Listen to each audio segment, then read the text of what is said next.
नमस्कार दोस्तों, स्वागत है आप सभी का आपके अपने चैनल प्रदीप स्टडी पॉइंट में। तो प्रीवियस लेक्चर में हम लोगों ने डिस्कस किया था हैलो एल्केन्स और हैलो एरेन्स के बारे में, उसकी क्लासिफिकेशन को, उसके मेथड ऑफ प्रिपरेशन के बारे में डिस्कस किया था।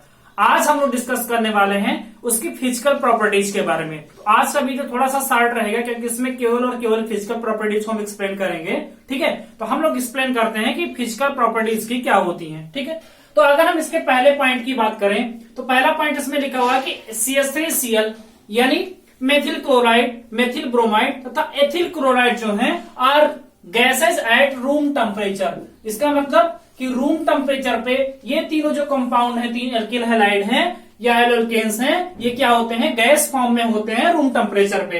ठीक है, और इसके बाद अगर हम बात करें अप टू कार्बन 18 तक के जितने अदर कंपाउंड है, इन तीन को छोड़ करके वो होते हैं लिक्विड। ठीक है, और अगर हम कार्बन 18 या इससे एबव की बात करें तो वो कलरलेस सॉलिड होते हैं। ठीक है, तो इसकी पहली प्रॉपर्टी हो गई। फिजिकल प्रॉपर्टी में हमने डिस्कस किया कि इसकी स्टेट क्या होती है, तो ये थ्री यानी मेथिल क्लोराइड, मेथिल ब्रोमाइड और एथिल क्लोराइड, ये तीनों जो होते हैं गैस होते हैं रूम टेम्परेचर पे। और अगर अप टू कार्बन 18 तक इसको छोड़ करके जितने अदर एल्किल हैलाइड होते हैं, जितने अदर हैलो एल्केन्स होते हैं, वो लिक्विड फॉर्म में पाए जाते हैं।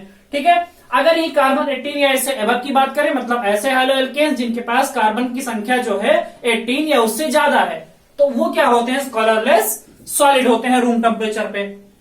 नेक्स्ट अगर हम बात करें सॉल्युबिलिटी की, तो अगर इनकी सॉल्युबिलिटी की बात करें तो ये these are slightly soluble in water, ये वाटर में बहुत ही कम सॉल्युबल होते हैं, या कभी कभी ये भी कह सकते हो कि वाटर में सॉल्युबल नहीं होते हैं। ठीक है, तो these are slightly soluble in water and soluble in organic solvent. ये ऑर्गेनिक कंपाउंड है, जैसे लाइक डिजॉल्व लाइक, जो जैसा होता है वो उसी में सॉल्युबल होता है। तो ये ऑर्गेनिक कंपाउंड जो है ये ऑर्गेनिक कंपाउंड जो हमारे होते हैं, ये किस में सॉल्युबल होते हैं, ऑर्गेनिक सॉल्वेंट में। जैसे बेंजीन हो गया, कार्बन टेट्राक्लोराइड हो गया, तो जितने हमारे ऑर्गेनिक सॉल्वेंट हैं उसमें क्या होते हैं, सॉल्युबल होते हैं। ठीक है, तो हमारा दूसरा पॉइंट हो गया कि haloalkanes are insoluble are slightly soluble in water but soluble in organic solvent. मतलब क्या हुआ कि ये ऑर्गेनिक सॉल्वेंट में क्या होते हैं, ऑर्गेनिक सॉल्वेंट में सॉल्युबल होते हैं। ठीक है, तो ये हमारा दूसरा पॉइंट हो गया। अब अगर हम इसमें बात करें कि जो हमारा एल्किल ब्रोमाइड है और एल्किल आयोडाइड है, these are denser than water, मतलब इनकी डेंसिटी जो होती है वाटर से ज्यादा होती है, चाहे एल्किल ब्रोमाइड की बात की जाए या एल्किल आयोडाइड की बात की जाए। वहीं अगर हम बात करें एल्किल फ्लोराइड और एल्किल क्लोराइड की, तो इनकी जो डेंसिटी होती है ये क्या होती है, वाटर से कम होती है। तो यहाँ पे देखिए दो पॉइंट लिखा हुआ कि alkyl bromide and alkyl iodide are denser than water, मतलब इनकी डेंसिटी जो होती है वाटर से ज्यादा होती है। और अगर हम बात करें RF यानी एल्किल फ्लोराइड और एल्किल क्लोराइड की, तो ये क्या होते हैं, लाइटर देन वाटर, मतलब वाटर से क्या होते हैं, हल्के होते हैं।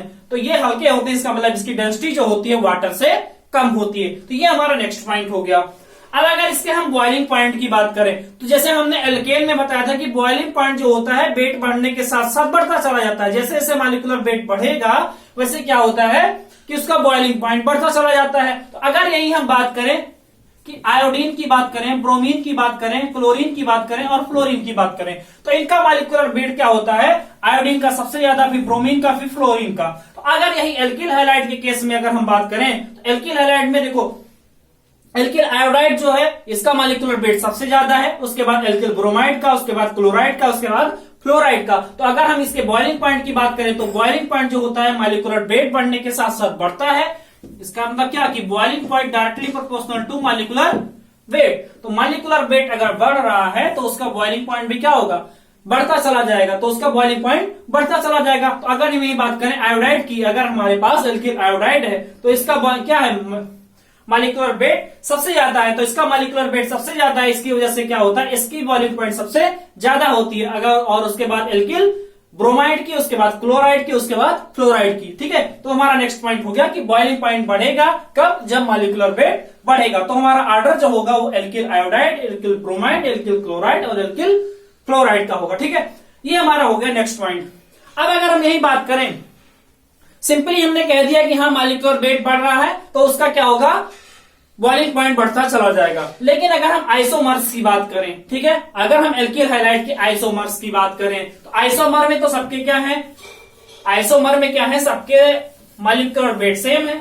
तो मॉलिक्यूलर वेट सेम है अगर, तो हम उसमें कैसे डिटरमाइन करेंगे कि इसमें किसका बॉइलिंग पॉइंट ज्यादा है और किसका बॉइलिंग पॉइंट कम है। तो इसके लिए हमने एक एग्जांपल लेके हम लोग समझते हैं। जैसे हमारे पास अगर है ब्यूटिल ब्रोमाइड, हमारे पास अगर है ब्यूटिल ब्रोमाइड CH3 CH2 और CH2Br, ये हमारा हो गया ब्यूटल ब्रोमाइड और ये नॉर्मल है, ठीक है, नॉर्मल है। अगर हम यही बात करें तो इसके एक आइसोमर की बात करें, जैसे हो गया CH3 CH2 CH और CH3 और यहां पे क्या लग गया, Br लग गया, ठीक है। अगर हम यही बात करें इसके दूसरे आइसोमर की तो CH3, यहां पे भी CH3 और यहां पे भी CH3 और इसके साथ क्या लग गया, Br लग गया, ठीक है। तो अगर हम बात करें आइसो और न्यू, दो बन रहे हैं ना इसके आइसोमर, आइसो और न्यू दो आइसोमर बन रहे हैं, तो इसके बॉइलिंग पॉइंट की बात करें तो नॉर्मल का जो बॉइलिंग पॉइंट होता है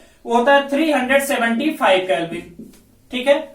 और अगर हम आइसो की बात करें तो होता है 364 केल्विन और अगर नियो कंपाउंड की बात करें तो होता है 346 केल्विन। अब हम देखें यहां क्या देखते हैं, यहां ऑब्जर्व कीजिए, अगर हम नॉर्मल की बात करें तो नॉर्मल का बॉइलिंग पॉइंट सबसे ज्यादा है। नियो की बात करें तो उसका बॉइलिंग पॉइंट देखिए 375 से घट के 364 हो जा रहा है और ये अगर नियो की बात करें तो इसका बॉइलिंग पॉइंट 346 होता जा रहा है। तो हम जानते हैं कि जैसे जैसे ब्रांचिंग बढ़ती जा रही है, जैसे जैसे क्या हो रही है, ब्रांचिंग बढ़ती जा रही है, तो ब्रांचिंग बढ़ने के साथ साथ क्या हो रहा है कि इसका बॉइलिंग पॉइंट घटता चला जा रहा है। तो देखिए अगर ब्रांचिंग बढ़ रही है, हम लोग जानते हैं कि स्ट्रेट चेन जो होता है उसका, स्ट्रेट चेन अगर कोई चीज है तो उसका एरिया क्या होता है, सबसे ज्यादा होता है। इसका एरिया क्या हो गया, सबसे ज्यादा हो गया। तो एरिया अगर इसका सबसे ज्यादा है तो एरिया सबसे ज्यादा होने पे देखो हम जानते हैं घनत्व, डेंसिटी M/V, ठीक है।